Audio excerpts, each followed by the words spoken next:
Hello, guys. This is Karthik. I'm from executeautomation.com, and thanks for joining this session today.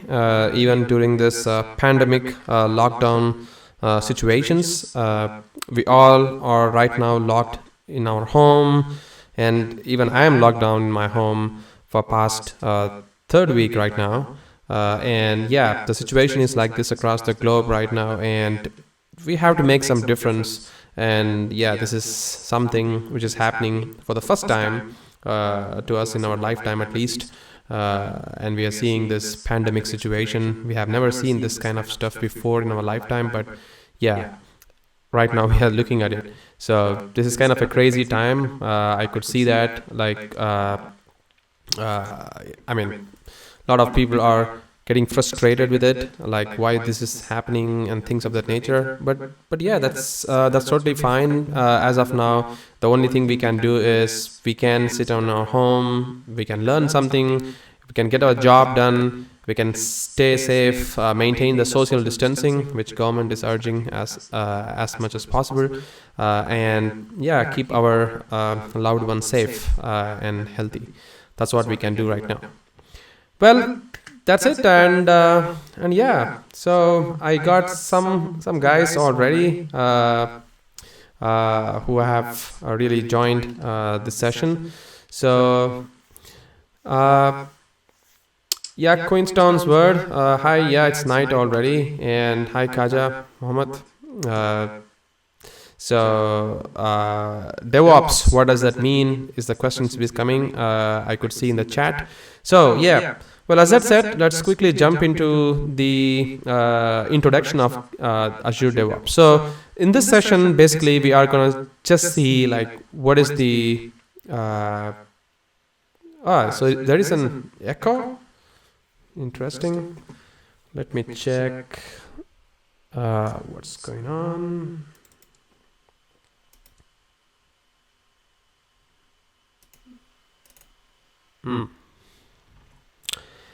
Can you hear me properly right now? Sorry for that. I thought the mic is correctly being selected.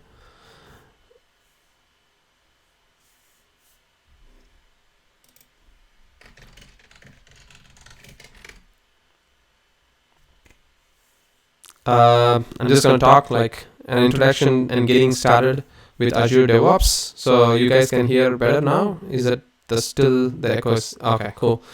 Awesome. Thank you so much, guys. Thanks for letting me know on that.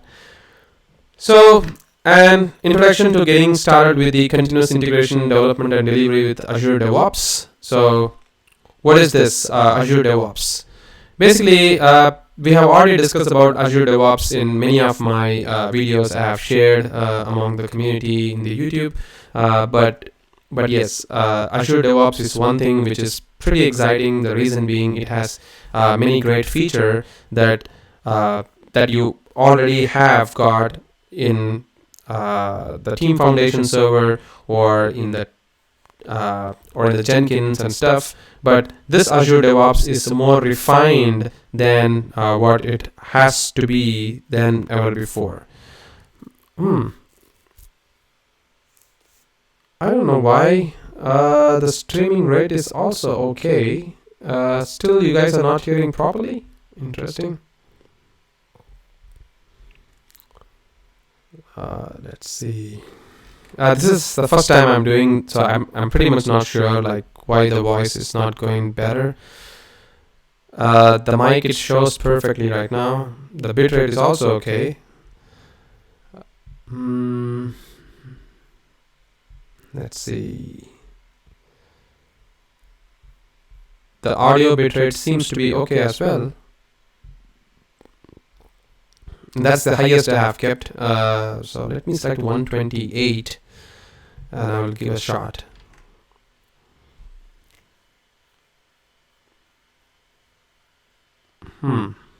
Very interesting. I'm using the same mic even now. So should be okay. Let's see.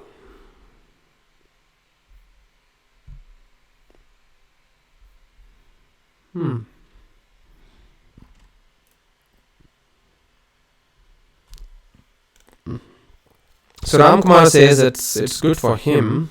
He could hear it properly. So let's see. Is it still the same?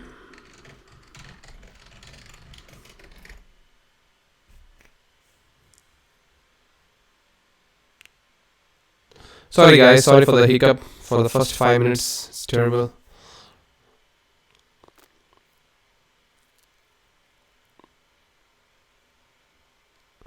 Alright, so okay. It's still the same. Which is bad. Because I can't hear my own voice in this YouTube live. What I can do probably is I will just disconnect with the recording mic that I used to have. Rather, I will just use the computer mic, which is going to be terrible, but I will just try to give a shot and see how it works. So can you guys hear me properly now? Because this mic is very much a computer mic. Shouldn't be good actually.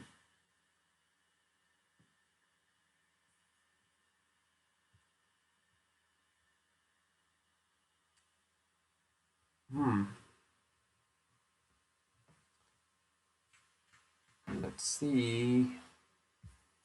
I can give a shot like last try. If that doesn't really work, I probably need to check. I can just continue for now. And I will see like what I can do in the future videos. Okay, cool. It's better now. All right. So Azure DevOps, as I said. So Azure DevOps, formerly known as the Visual Studio Team Foundation service, announced in September 2018, has a lot of exciting new features which VSTS does not had before. So VSTS used to have lot of features which has some of the features which was not there in their Team Foundation server, and then VSTS came from Microsoft, and it has got some improved features like capability in web and accessing the build server from your web browser instead of just using the Windows based application, and that's why VSTS got very, very famous.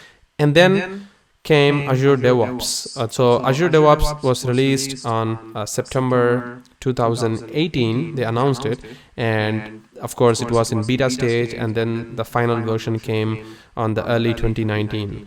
And it was very, very exciting to see a lot of different feature came in Azure DevOps. And one of the more exciting feature was the support of cross-platform, like running in Windows, Mac, and Linux operating system same time. So what does that really mean is you can build your application not just in Windows machine, you can also build your application and deploy your application in Windows, Mac, and Linux operating system, and also in Docker containers, Kubernetes clusters, and stuff. So those things are kind of great, exciting feature included in the Azure DevOps. And Azure DevOps has like two choices right now. One is going with the Azure DevOps service, or if your organization is going to spend so much of money in creating an infrastructure like a server, then you can also deploy the Azure DevOps server within your organization. But that's not something a lot of companies are using it right now. They are all going to Azure DevOps service because that's much cheaper option and it's secure as well. Of course, it has PCI compliance, so your source code is always safe. And we all know that most of our companies are using Microsoft-based technologies like Microsoft Office, SharePoint, even though earlier it was deployed in our local server. Now it is also moving towards the cloud deployment. So you can see that everybody is moving towards cloud. So it doesn't matter if your Azure DevOps server is going to sit within your local machine or in cloud. It's going to be better to go with cloud actually. So, well, as I said, Azure DevOps has different service pricing. I'm not really going to be talking about the marketing details of it. You can just go through online and view these things, because I don't really have to spend so much of time on wasting on like what you can see from the online itself. So you can just go ahead and see what's there. But the good thing about the Azure DevOps service is it has a very good free features that you can try it out yourself right now, even within your browser right away, while we are going to discuss about it. Like, you can have an Azure DevOps pipeline for free in the Microsoft hosted CI/CD and one free self-hosted CI/CD. So what does that mean is you can build the application using Microsoft's own agent, which is going to be deployed in their cloud-hosted server. And also, you can use one free self-hosted CI/CD, which means you can have your agent, like build agent or deployment agent, within your local machine, and then you can point those agents to the cloud, and then you can connect with your Azure DevOps service to execute those operations. So you can do both of them for free, like one free in each in the individual services. So which is really good, because you don't really have to spend money on that. So Microsoft is giving that for free as well. And there is one more option, is like they also changed the licensing recently, and I have not updated this slide. So if you have a private project and if you have a small company, and if you want to try it out, the Azure DevOps service, you can also ask Microsoft by sending an email that you're going to be just using it for your company with less than 5 users. So you can still get that option from there, and then you can execute or use the Azure DevOps service from there. So less than 5 members for a small company, Microsoft supported. Even if it is a private repo project, it still works with Azure DevOps service. So those things are some of the good feature about Azure DevOps service. And again, Azure DevOps has got many different services. We are going to be talking few of them in this video, because this is just a getting started. I don't really have to get deep into the advanced concept. So rather, I'm just going to focus on some of the basic stuffs. And the basic stuff that we'll be discussing in this video is not about the Azure board, because that's something like the Agile board or the Kanban board, and then creating the sprint and creating a story, an epic and task, something like that. I'm not really be getting into that details yet, but in this video we are going to talk something about the Azure repos, like what is Azure repo and how you can include your code into the Azure repos of Azure DevOps service, and how you can make a build pipeline in Azure pipeline services. So these are the two things that we'll be seeing.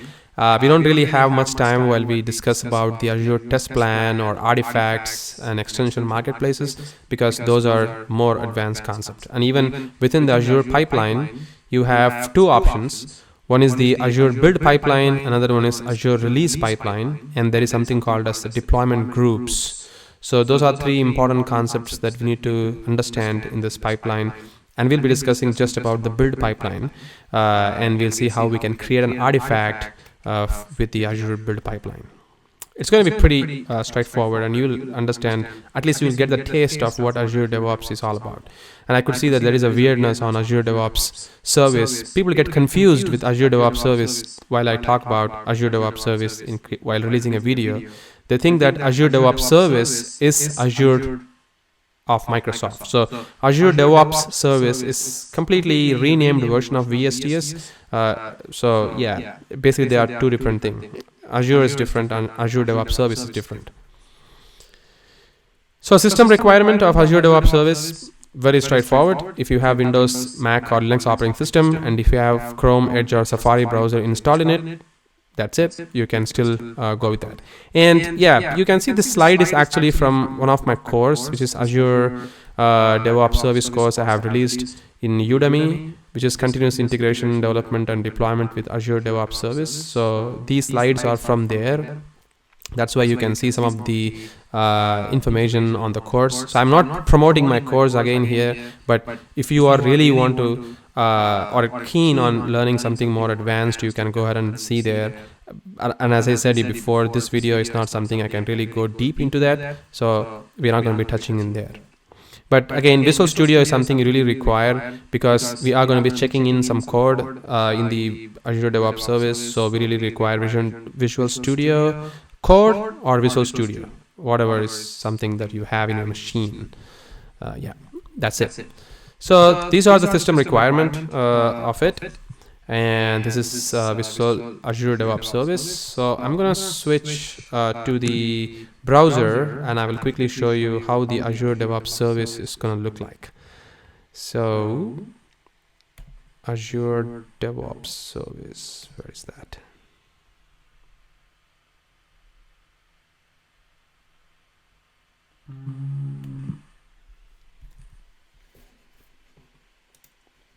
Let's see. Sorry guys, just give me a second.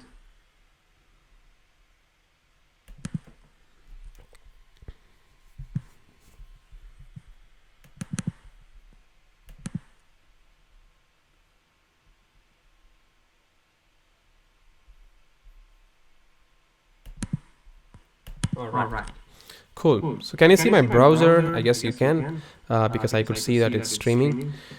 So this is the Azure portal. As you can see here, it is azure.microsoft.com. You can go there, and there is something called Services of DevOps. So you can see this is the page that you can use for registering within Azure DevOps service. You can start for free with your GitHub account or with your personal account. Or if you have any account already, you can sign in from there. So as I told you, if you're going to start for free, it's just going to ask you for the Outlook account that you should have with Microsoft, which is anything which is related to Microsoft's account. And if you have GitHub account, you can sign in from there. So I'm not really going to show you how I'm going to sign in, because I have already signed in. So I'm just going to show you the signed in account that I have.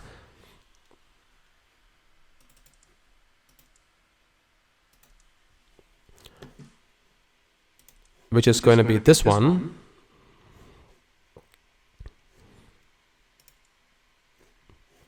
All right. So you can see within my Azure DevOps service, it has a organization as Execute Auto. So this is the organization name that I have got, where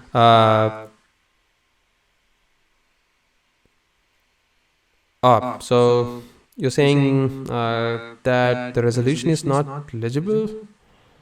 I think it's taking some time for buffering initially, and once it is buffered, then probably you should be able to see that fine.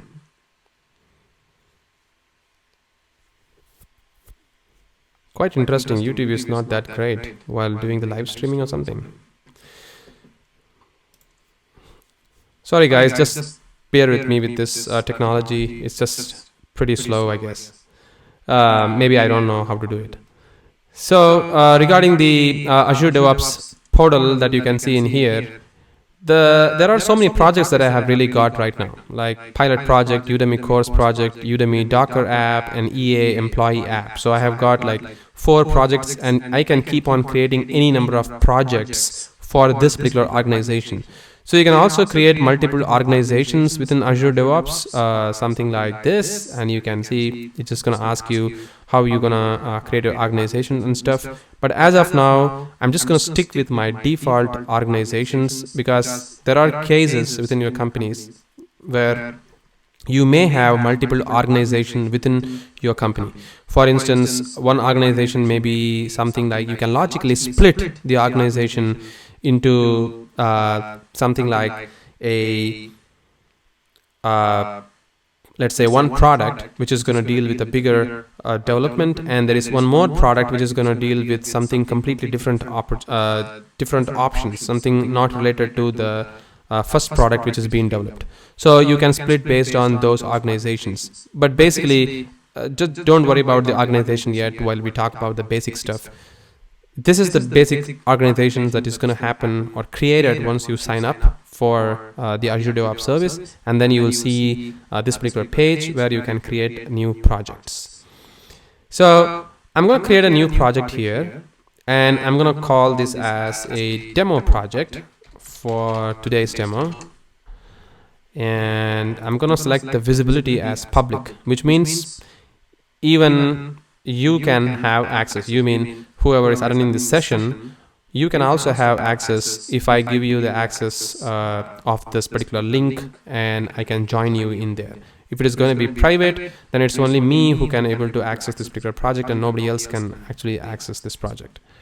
So I'm going to create the project over here, and that's going to be a whole new project for me. As you can see, it is saying that it is a demo project, and it will tell you like what are the things that you can do within this project. It will tell you that you can start the service like board, repos, pipeline, test plan, and artifacts. Those are things that we saw on the slide earlier. So you can see all these informations coming in, and you can start working straight away actually. But the good thing which I usually used to do is, once I create this particular project, whoever member are really required to have access to this particular project, I try to invite it from here.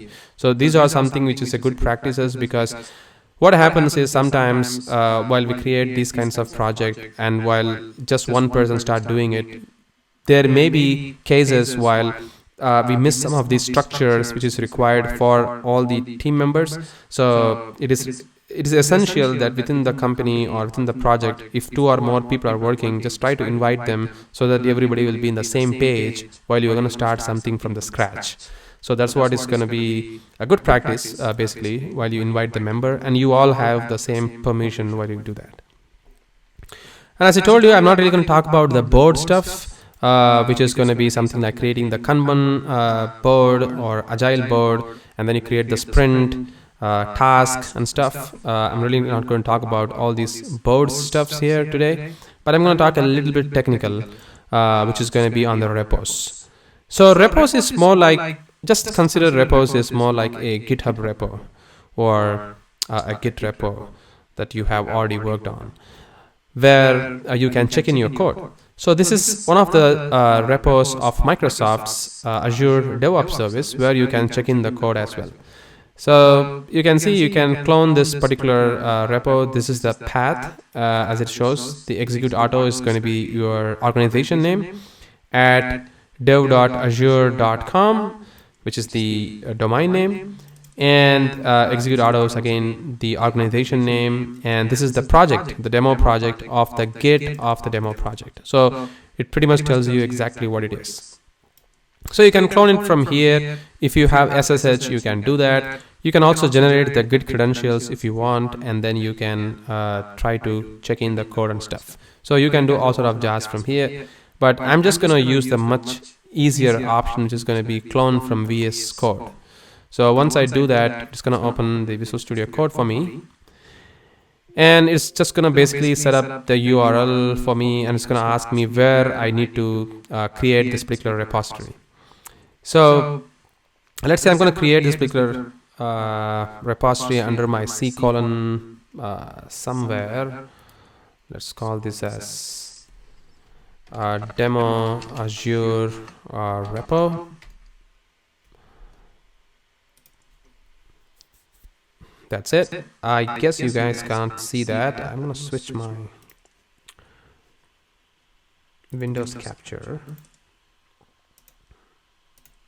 Yeah, hopefully you guys can see my screen now. So this is the Visual Studio Code, which it comes once you click that particular clone, and this particular page comes in. This window comes in, sorry. And then you can clone the repo from here, and this Visual Studio pops in. So basically this Visual Studio Code right now is going to point to the demo project that I just created.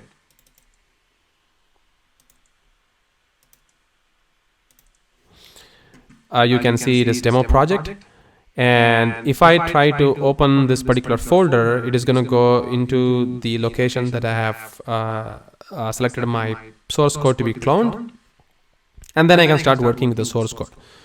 So for this demonstration, what I'm going to do is I'm going copy paste some of the code which I have already written. It's very straightforward and simple code. I just created a super simple application in the Visual Studio. I can probably show that as well.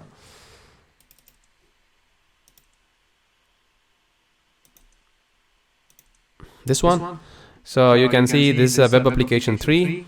Not even a good name actually. It has a very super simple template project.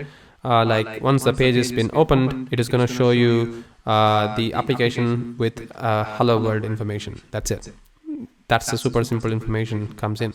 So if I run this application, it is going to launch a browser, and basically it's a template application. Once you create a new project, it just pops in. So let's see.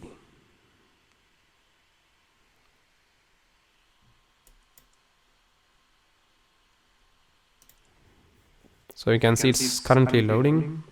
And yeah, this is the application that is going to be something that we'll be checking in to the Azure repository. And this is the one that we'll be building, not from the Visual Studio, but rather we are going to make use of the Azure DevOps service to build this. So you can see, as I told you, this is a template application. This is what is the application that we are going to be checking in. Instead of doing it from the Visual Studio, this time we are going to do via Visual Studio of Azure DevOps. So I'm going to copy this code. Wow, it's really hard to multitask, showing the application every time, and browser, because this screen capture is not capturing my whole screen, rather it's just capturing the application, which is kind of crazy.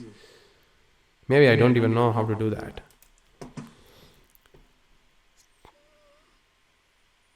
Alright, so now, wow. So what I'm doing is I'm just going to copy this whole code, and I'm going to paste into the folder where it has just created from the Azure DevOps service, the demo Azure repo. This is the demo project. So I'm just going to paste it over there, all the source code that we have created in the Visual Studio. Alright, and now I'm going to check in this particular piece of code within our Azure DevOps service. So in order for checking in this particular code, I can use again the Visual Studio code to do that for me, because that's very super simple option that we can take or make use of it. So where is the Visual Studio code? In here. So you can see Visual Studio code just shows us all the codes which has come into this particular folder, because it's already pointing to that particular folder location. And I'm going to go to the source control, and I'm going to say initial commit. I'm going to check in. So you can see it is currently connecting to the Azure repos. It's going to check in all the code, and then now we have committed the code, and we also need to push this particular piece of code. So in order to do that in Visual Studio Code, you can do Control-Shift-P. It shows you the git push option. I mean, you can type that. There are so many git command comes in, and the one which I'm going to be using is the git push, because I need to push this particular code to the Azure DevOps repo. So you can see that the progress bar is loading there, so which means it's pushing something there. I guess it is pushed.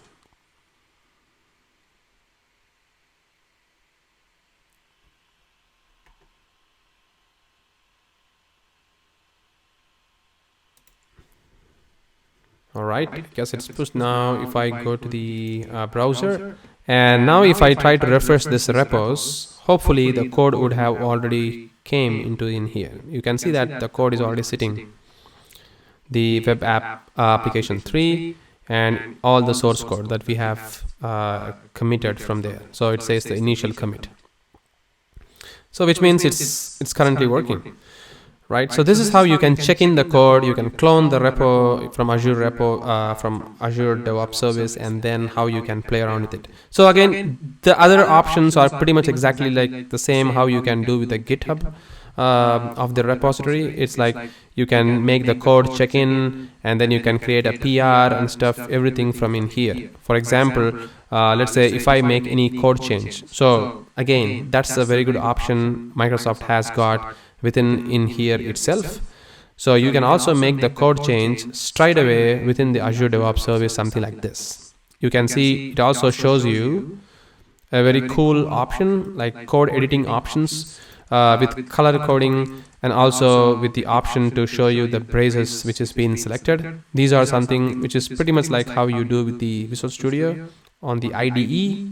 So it also helps you do that. So you don't really have to go to the Visual Studio code or Visual Studio IDE to make the code change. If the code change is pretty small, let's say you're going to add some comment or something like that, you can do it from here. Let's say if I want to do some editing option, I can just click the edit. Now it's open for edit. And I can say additional comment. And I can commit the change in here itself. I can also highlight the change if I want. You can see side by side, it's going to show you what change has happened in the meantime that you have made the changes, which is pretty cool, right? So all these cool options are already there within the Visual Studio's repository. And these are some of the things that you can do, and there are some other, I mean, there are many other options available within a repository which are pretty cool compared to the GitHub repo that you can use. So this is very good as well. So if I commit it, it's going to ask me for the comment. So I'm going to say added comment, and if I have a work items and stuff, as of now, just don't worry about the work item which is coming, because this is belonging to one of my organization projects link. That's why it is coming in here. But if you have any work item associated for this change, you can associate that as well, so that for that particular task or the work item, you can see what code change has happened. So I'm going to commit the changes directly to the master branch, which is pretty much not recommended. But yeah, I have just did this just for our sake of doing it.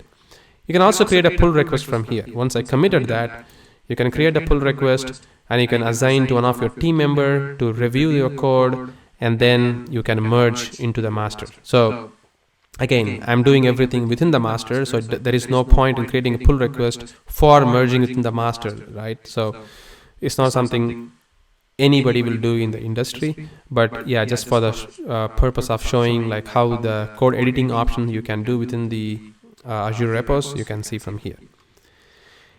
And other options is like histories. You can see what code change has happened right from here, who has made the change, where the initial commit has happened. So initial commit has happened under my name, Karthik KK, but the comment has been added using the executeautomation user, which is me, right?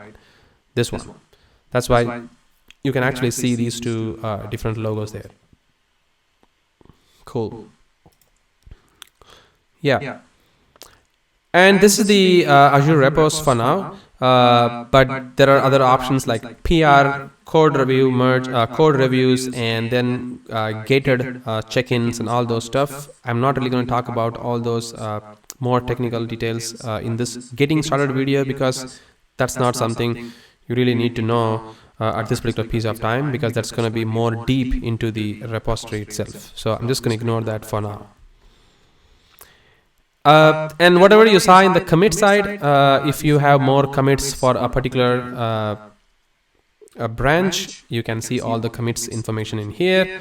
The pushes that you have made is going to be shown in here, and then it's going to tell you what exactly the changes has happened, all these details. So if you click the this information, it's going to show you like what change has happened for that particular file.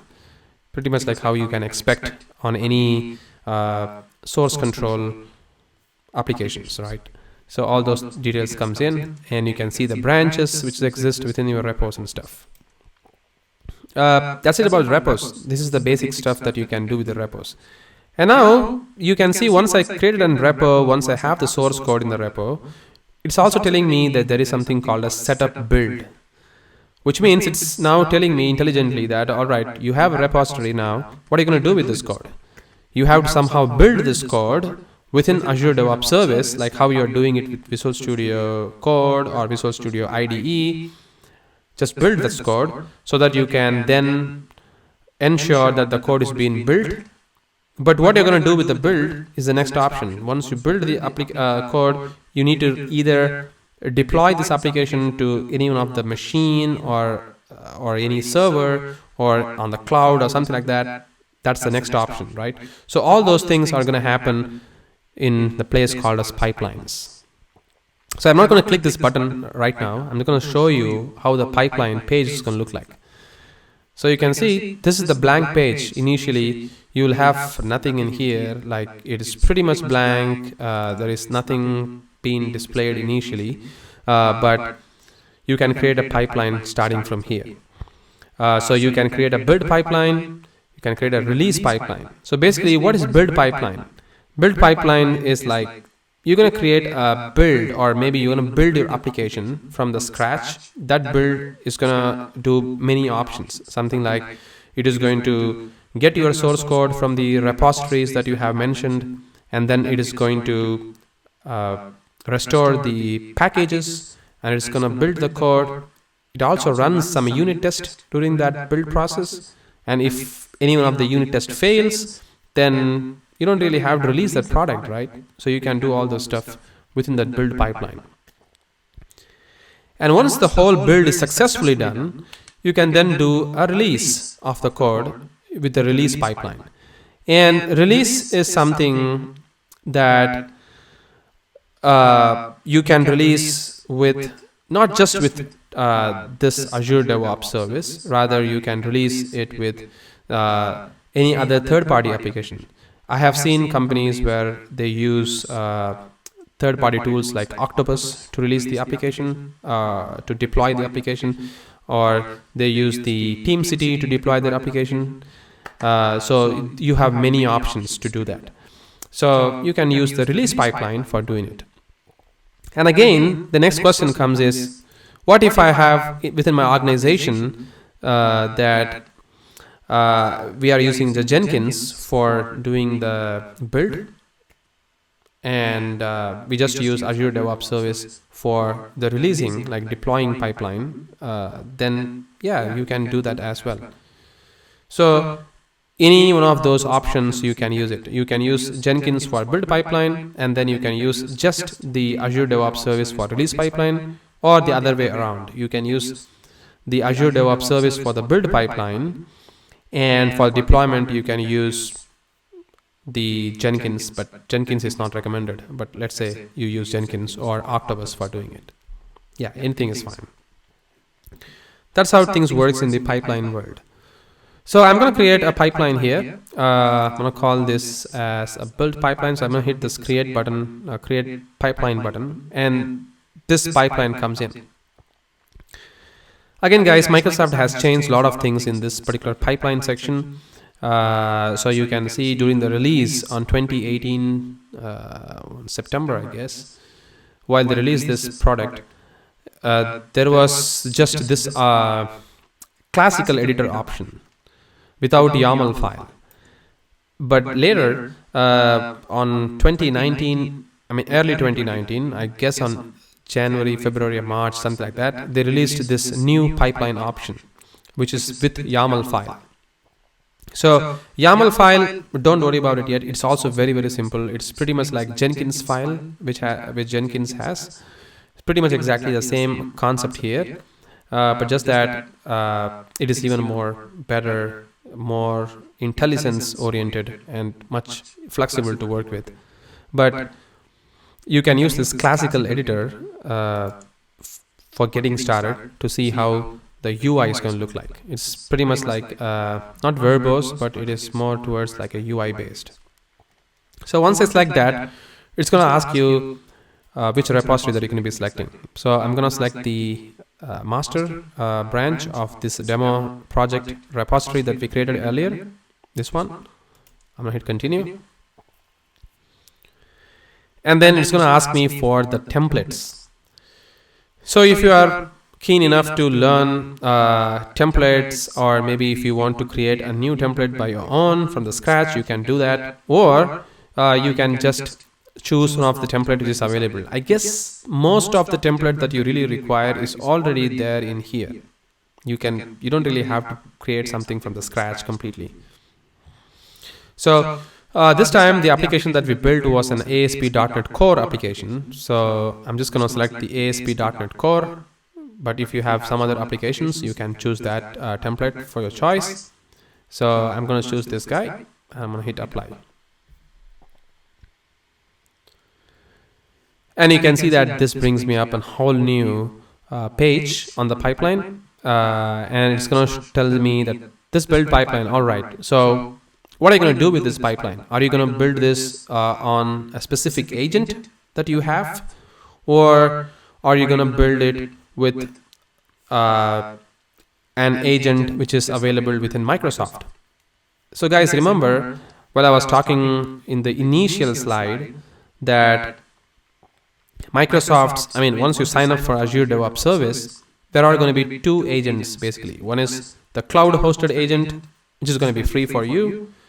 And there is going to be an self-hosted agent, which is going to be your agent, which is going to be deployed within a local machine. And then you're going to connect that particular agent within this Azure DevOps service that you are seeing in here. So you can do either of the options. So this time we are going to just use the Microsoft's cloud hosted agent, which is more flexible because I don't really have to install any agent, right? And there are many agents available.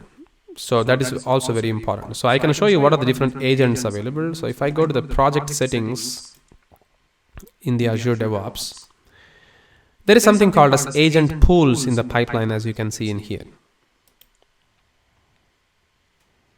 This pool actually tells me, all right, there is something called as Azure pipeline, and there is something called as default pipeline.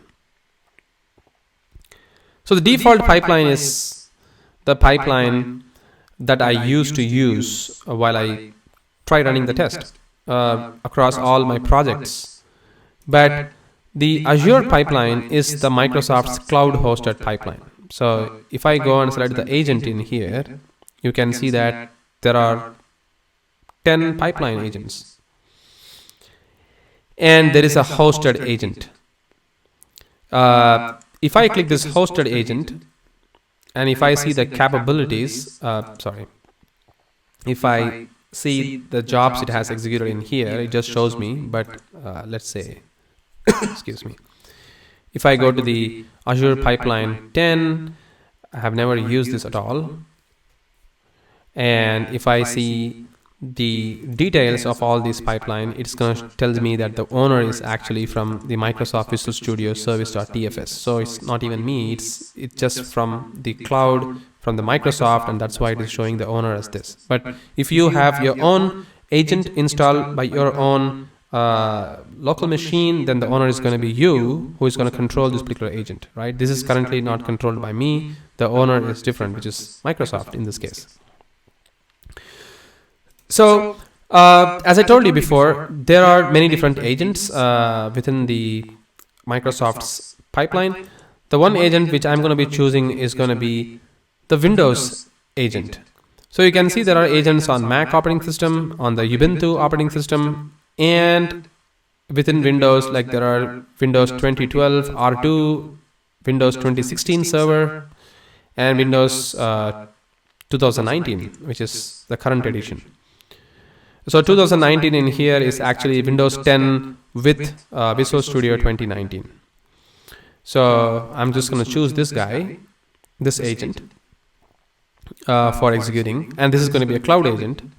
And the source code, we have already configured it while we created this template. So it automatically takes this particular pipeline, the repository for us, which is cool.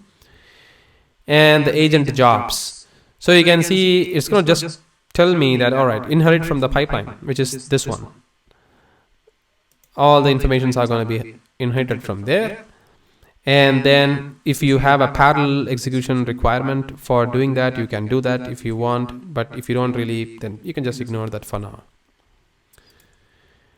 And you can see I have not even made any changes so far, right? I've just selected the template and everything comes for me automatically, like restoring the NuGet packages over here, and then building the project for me, and then testing the project if I have any test DLL file in there, and then publishing this particular DLL files into a zip file, like an artifact over here.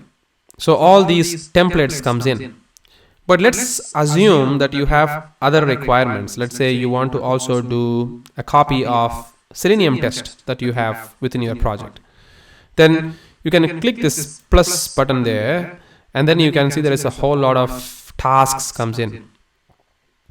And these tasks are going to keep growing because a lot of people are keep on incorporating their own tasks within this particular Azure DevOps service. Like you can see in here, there is this Jenkins download artifact, Jenkins Q job, and kubectl options, Maven option, MS build, many things. Who knows, in future, maybe there is going to be a Selenium test task. If I just put Selenium in here, there is no such option as of now. There is no task built yet, but maybe they build it in future. But we don't really require a Selenium specific test over here. If you just do a test option, you can see it shows you publish test result, Visual Studio test, and Visual Studio test platform installers and stuff. So you can do all these tasks from here. You can keep adding it within this particular pipeline, and then you can move from there. So let's say if I just choose this Visual Studio test, and if I hit add, you can see it just adds in, and then it will tell you like what you're going to do with that particular assembly. So these are the way that you can use this pipeline to demonstrate and see how things work. So I have a Udemy course, as I told you. We have discussed exclusively on like how we can do this pipelines and stuff, like how you can keep doing a mix and match of stuff, which I can quickly show you. Why not? So let's say if I go to the Udemy course project, and if I go to the pipeline, and there is this Udemy ASP.NET Core project, edit this pipeline,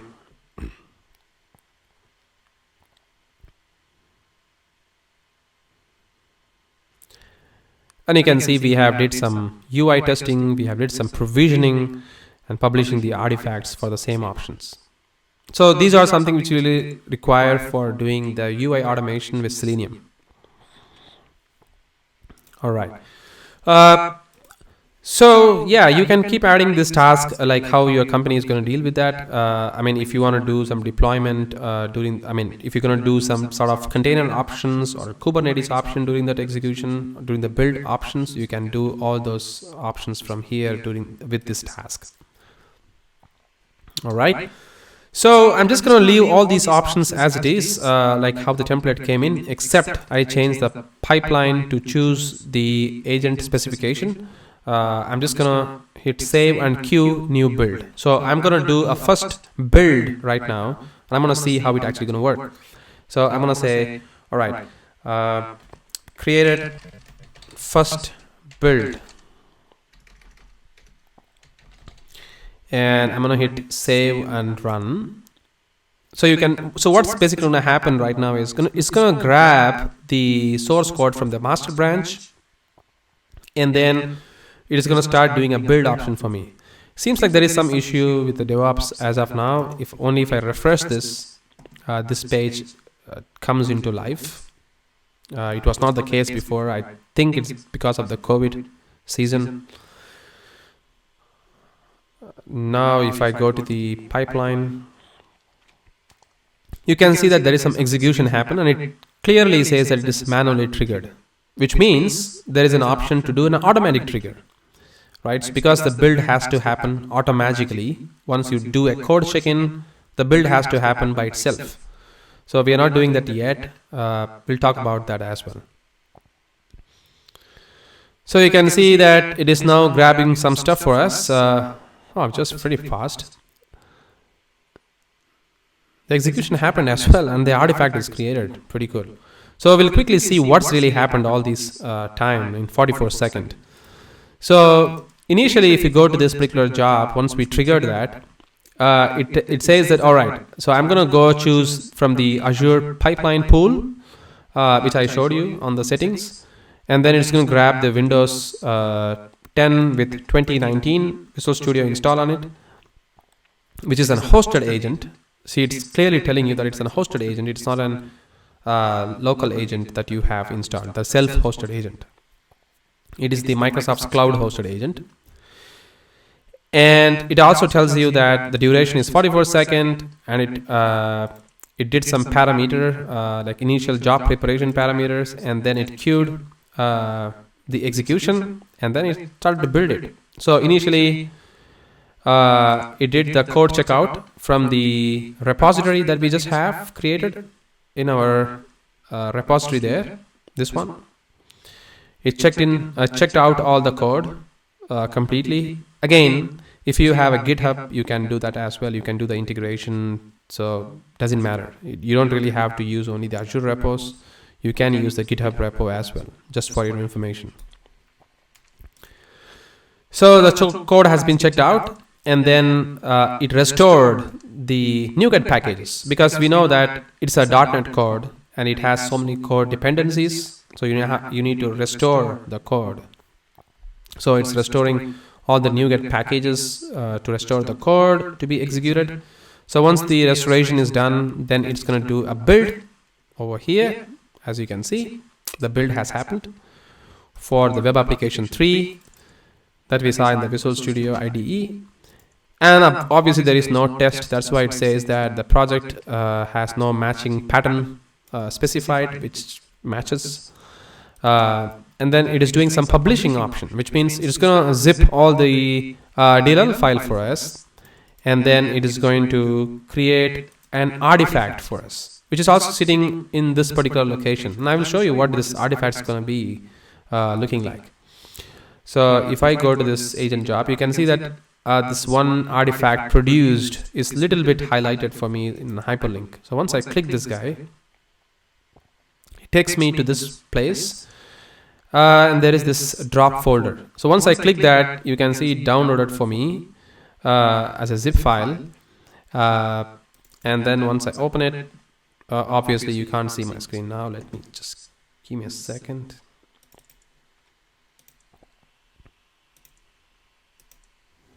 Here you go.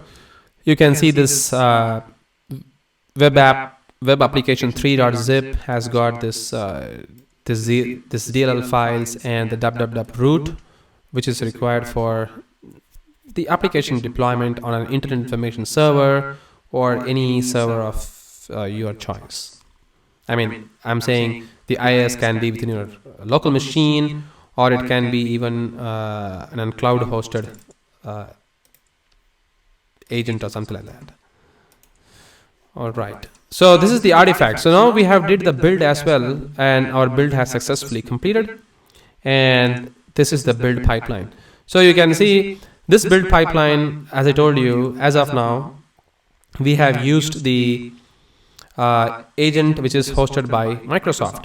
So which means this is the whole power of Azure DevOps service itself, guys. See, I have not did anything from my part.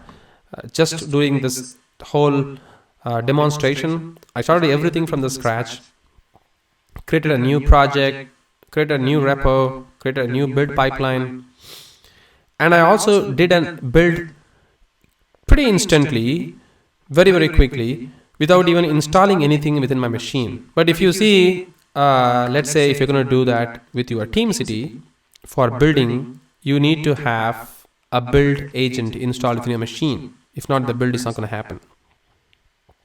But in Jenkins, it will happen, because Jenkins by default have a slave node. But if you are going to have a multiple slave nodes running on different machines. Let's say you need to do a build on a Windows machine or in a Linux machine. Then you need to install that agent on those operating systems. But in here, with the flexibility of Microsoft's cloud, you don't even have to install the agent on any operating systems. Everything is going to be coming for you automatically, right? That's the power of this Azure DevOps service itself. So there are many cool things about this Azure DevOps service. I can keep on adding this because I'm really using this for my work as of now. I have created many pipelines. It does so many things with this pipeline. It is even more flexible because you don't really have to leave this window anywhere. Your source code is sitting in this place. Your build pipeline is going to sit in this place. Your release pipeline is going to sit in this place. Your test automation report is also going to sit in this place. And even your historical report is going to sit in this place with Selenium automation. I have also shared about the historical report with Azure DevOps service in my videos. I can share the link in this video maybe so that you can have a clear idea of what I'm really talking about. Yeah, so this is what it is, guys. So this is the Azure DevOps service get started, at least until the build pipelines. But again, release pipeline, what you want to work with. Yeah, there are so many things you can keep adding, but I'm not really going to talk about the getting started video because there are some complaints in my videos. Mostly people say that I'm getting too deep into the advanced concept. I'm not really talking about the basics a lot. So this video is mostly dedicated for the basic terminologies and concepts. That's it. I guess that's what I have for today to demonstrate. And any questions, guys?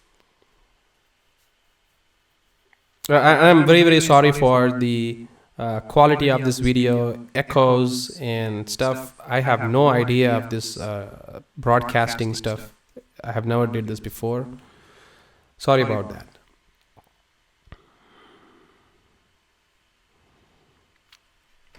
So I'm just going to ask questions, please.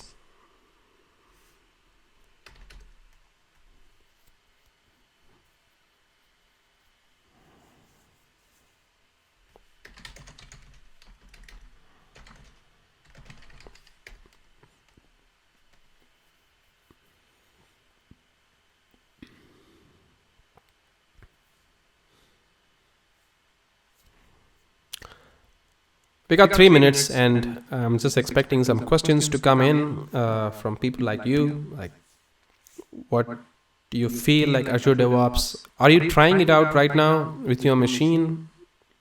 Which is good. If you have time, just do it.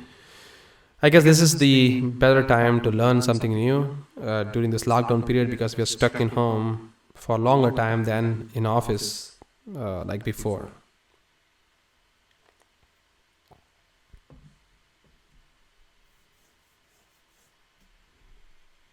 Thank you, Satish.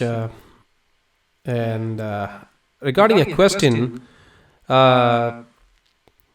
for the Selenium script to be triggered, Java Selenium script with Azure DevOps to trigger, there is no special string attached. As I told you, within the pipeline, while I showed you the build pipeline, you can see you can choose the Maven project as well as a repository, which is also pretty good. So if you go in there, this is not a good way of showing you at this particular piece of time because I have chosen the .NET Core template, and if I select Maven, it doesn't really make any sense, but I can quickly select this Maven in here. You can see build, test, and deploy with Apache Maven. So you can do that. And if your project is built with Gradle, I guess there is a Gradle as well. So you can choose this template to do that for you. The same thing is something required for you to do the build triggering for the Selenium script.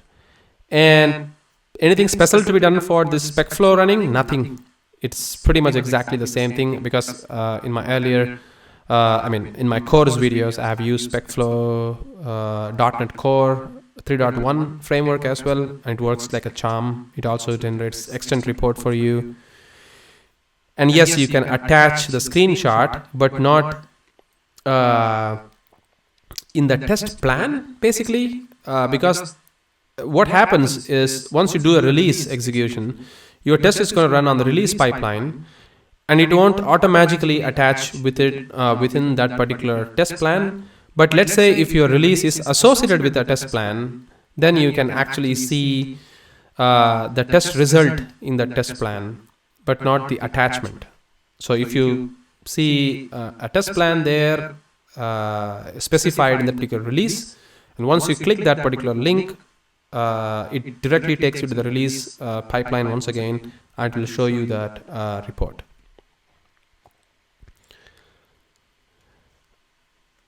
Extend report, as I told you, Ramkumar, you can have the extend report as well. I'm using the extend report, but you can't attach the extend report as such within the release pipeline. But you can have a zip of the extend report from the bin folder, and then you can attach it as an artifact.